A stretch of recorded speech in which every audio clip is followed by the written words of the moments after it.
नमस्कार, मैं हूं डॉक्टर विंध्याचल सोनी और आप देख रहे हैं अपना प्रिय यूट्यूब चैनल इकोनॉमिक नॉलेज।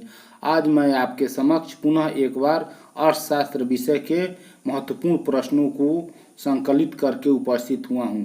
ये 25 प्रश्न कई परीक्षाओं में, प्रतियोगी परीक्षाओं में बार बार पूछे जा चुके हैं, जिसको मैं आपके लिए शानदार कलेक्शन करके लाया हूं।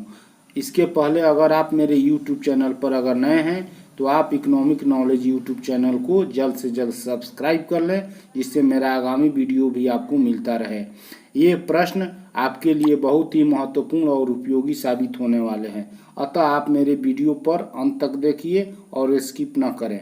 चलिए पहला प्रश्न लेते हैं। पहला प्रश्न है, भारत के लिए नियोजित अर्थव्यवस्था प्लान्ड इकोनॉमी फॉर इंडिया पुस्तक के लेखक कौन हैं और यह कब प्रकाशित हुआ? यह पुस्तक तो इसके लेखक हैं सर एम विश्वेश्वरैया और यह पुस्तक 1934 ईस्वी में उनके द्वारा प्रकाशित की गई। भारत में राष्ट्रीय नियोजन समिति का गठन कब और किसकी अध्यक्षता में किया गया? 1938 ईस्वी में पंडित जवाहरलाल नेहरू की अध्यक्षता में राष्ट्रीय नियोजन समिति का गठन भारत में किया गया। बॉम्बे प्लान कब प्रस्तुत किया गया?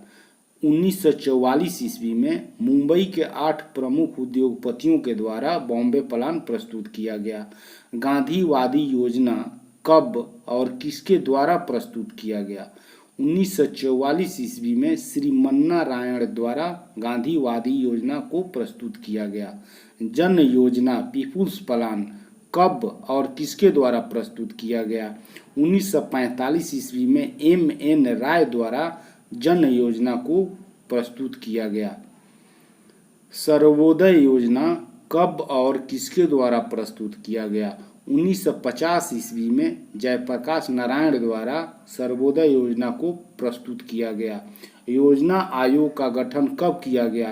15 मार्च 1950 ईस्वी को योजना आयोग का गठन किया गया। राष्ट्रीय विकास परिषद नेशनल डेवलपमेंट काउंसिल का गठन कब किया गया? 6 अगस्त 1952 ईस्वी को राष्ट्रीय विकास परिषद का गठन किया गया। नीति आयोग का गठन कब किया गया? 1 जनवरी 2015 ईस्वी को नीति आयोग का गठन किया गया। भारत में प्रथम पंचवर्षीय योजना की शुरुआत कब की गई? 1 अप्रैल 1951 ईस्वी को पंचवर्षीय योजना की शुरुआत भारत में की गई। भारत में अनवरत योजना रोलिंग प्लान कब अपनाया गया? 6ठी पंचवर्षीय योजना में जनता पार्टी सरकार के द्वारा इसको अपनाया गया। रोलिंग प्लान या अनवरत योजना किसका कंसेप्ट है, किसकी अवधारणा है, किसकी देन है? गुनार मिल्टन का। योजनाओं के अंतर्गत केंद्र द्वारा राज्यों को हस्तांतरित की जाने वाली योजना सहायता के अंतरराज्यीय वितरण के लिए गॉडगिल फॉर्मूला कब तैयार किया गया? तो इसको चौथी पंचवर्षीय योजना में 69 से 74 ईस्वी के बीच तैयार किया गया और इसमें 6ठी और 7वीं पंचवर्षीय योजना में इसमें संशोधन किया गया। इसको याद रखना है, गॉडगिल फॉर्मूला। मुखर्जी फॉर्मूला यह राष्ट्रपति प्रणब मुखर्जी के नाम है, उनके एथी में गठन किया गया था। इसको कब अपनाया गया? तो 8वीं पंचवर्षीय योजना में इसको अपनाया गया था, मुखर्जी फॉर्मूला को। केंद्र सरकार को सबसे अधिक कर राजस्व किससे प्राप्त होता है? निगम कर, कारपोरेट टैक्स से। यह प्रत्यक्ष कर है। केंद्र सरकार को सबसे अधिक अप्रत्यक्ष कर किससे प्राप्त होता है? उत्पाद शुल्क से। उत्पाद शुल्क अप्रत्यक्ष कर है, ध्यान देना है। वह कौन सा कर है जिसे केंद्र सरकार लगाती है, वसूलती है, लेकिन उसे राज्यों के बीच बांट देती है? तो वह उत्पाद शुल्क है।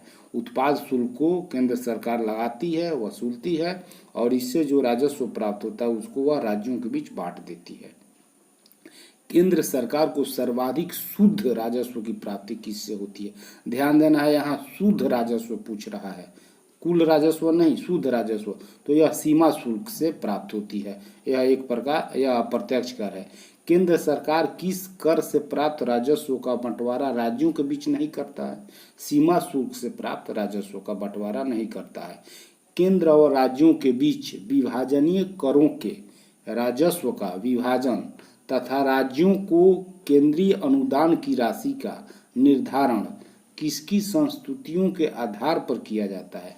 वित्त आयोग। ध्यान देना है, वित्त आयोग के आधार पर इसका संस्तुतियों के आधार पर इसका निर्धारण किया जाता है।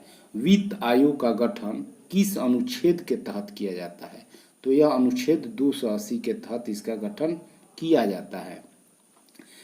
वित्त आयोग का गठन कौन करता है और कितने वर्षों पर करता है? तो भारत के राष्ट्रपति वित्त आयोग का गठन करते हैं और यह प्रति 5 वर्ष पर करते हैं या 5 वर्ष पर इसका गठन किया जाता है।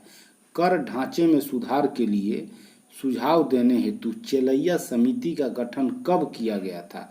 अगस्त 1991 ईस्वी में चेलैया समिति का गठन किया गया था। कृषि आय पर आयकर इनकम टैक्स लगाने की संस्तुति किसने की थी? चेलैया समिति ने। उसने कहा था कि गैर कृषकों की 25,000 से अधिक की वार्षिक कृषि आय पर कृषि आयकर लगाया जाए। उस समय छोटे व्यापारियों के लिए एकमुश्त आयकर योजना की सिफारिश किसने की थी? चेलैया समिति ने एकमुश्त आयकर योजना की सिफारिश की थी छोटे व्यापारियों पर। मुझे उम्मीद है कि आपको मेरा यह कलेक्शन पसंद आया होगा और यह आपके लिए किसी भी प्रकार के प्रतियोगी परीक्षाओं के लिए बहुत ही महत्वपूर्ण साबित होगा। अतः आपको मेरा वीडियो पसंद आया है तो आप इसको लाइक करें, कमेंट करें, शेयर करें। अगर अभी तक आपने मेरे चैनल को सब्सक्राइब नहीं किया है तो प्लीज़ इसको सब्सक्राइब कर लें, इसको अधिक से अधिक शेयर करें। मिलते हैं हम लोग अगले वीडियो में, तब तक के लिए आप हमको अनुमति दें। धन्यवाद।